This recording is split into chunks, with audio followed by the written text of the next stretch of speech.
आणि यानंतर आपण मुंबईमध्ये येऊयात। मुंबईमधल्या 6ही लोकसभा मतदारसंघांसाठी आज मतदान होणार आहे।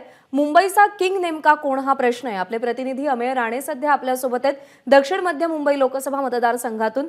अमेय, मुंबईतले सगळेच लोकसभा मतदारसंघ चुरशीचे झालेत असं म्हणायला हरकत नाही। दक्षिण मध्य लोकसभा मतदारसंघातही टफ फाईट आपल्याला दिसून येते।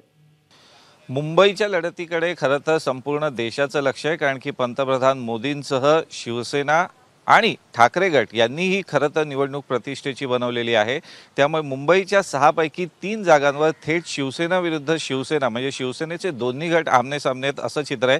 मी सध्या ज्या दक्षिण मध्य मुंबईत आहे तिथं सुद्धा अनिल देसाई विरुद्ध राहुल शेवाळे या दोघांमध्ये कमालीची चुरस आहे। दक्षिण मुंबईत यामिनी जाधव आणि अरविंद सावंत यांच्यात कमालीची चुरस आहे। तर अन्य सुद्धा मुंबईच्या उत्तर आणि ईशान्य भागात सुद्धा अशाच प्रकारच्या लढती आहेत। जर दक्षिण मध्य मुंबईचा भाग बोलायला झाला तर इथं धारावी पुनर्विकासाचा मुद्दा हा सगळ्यात महत्त्वाचा आहे। त्यामुळे धारावीकरांची मतं ही एकनाथ शिंदे यांच्या बाजूने जातात की उद्धव बाळासाहेब ठाकरे यांनी जे भावनिक आवाहन केलेलं आहे त्याला साथ देतात, आणि जे पारंपरिक मतदार आहेत ते यंदा कुठल्या शिवसेनेच्या बाजूने आहेत हे सुद्धा स्पष्ट होईल। कारण की शिवसेनेत जी ऐतिहासिक उभी फूट पडली आहे त्यानंतर पहिल्यांदाच हे दोन्ही गट निवडणुकीच्या रिंगणात एकमेकांच्या आमनेसामने उभे ठाकले। तेव्हा आता कोणाला मुंबईकर आपली मतं टाकतो हे आजच्या निवडणुकीतनं स्पष्ट होईल।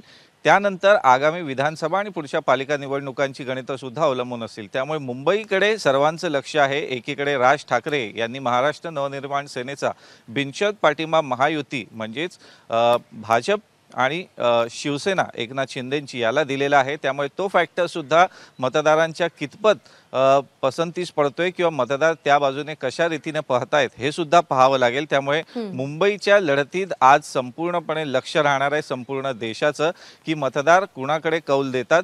त्यामुळे याच ठिकाणी आज मुंबईकर किती मोठ्या संख्येनं बाहेर पडतात, कारण की मुंबईत सध्या उकाडा इतका आहे, उष्णता इतकी आहे। त्यामुळे सकाळच्याच सत्रात मतदान जास्तीत जास्त करून घेण्यावर सर्व राजकीय पक्षांचा भर होता। त्यामुळे मुंबईकरांना सकाळी 10 पर्यंत मतदान करण्याचं आवाहन अनेक राजकीय पक्षांचे नेते ठिकठिकाणी फिरून करताना दिसत होते। त्याचबरोबर लॉंग वीकेंड होता, त्यामुळे बरेचसे लोक मुंबईच्या बाहेर सुद्धा गेल्याची शक्यता आहे। शाळांना सुट्ट्या पडलेल्या आहेत।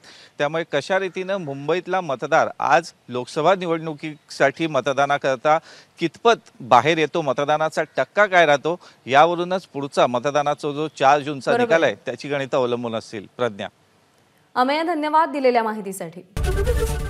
एबीपी माझा, उघडा डोळे बघा नीट।